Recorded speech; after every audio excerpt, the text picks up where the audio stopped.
দেশের বিদ্যমান পরিস্থিতিতে বিএনপি বারবার যে কথাটির উপর জোর দিতে চায় সেটি হলো, অন্তর্বর্তীকালীন সরকার তাদের সংস্কার কিংবা গৃহীত পরিকল্পনায় অগ্রাধিকার নির্ধারণের ব্যর্থতার পরিচয় দিলে ষড়যন্ত্রকারীরা ২০২৪ সালের গণ অভ্যুত্থানের স্পিরিট বিনষ্ট করার সুযোগ নেবে।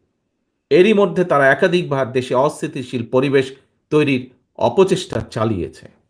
হাজারো ছাত্র জনতার রক্তের উপর প্রতিষ্ঠিত বর্তমান অন্তর্বর্তীকালীন সরকারের ব্যর্থতা বাংলাদেশের গণতন্ত্রের পক্ষের শক্তির দেখতে চায় না।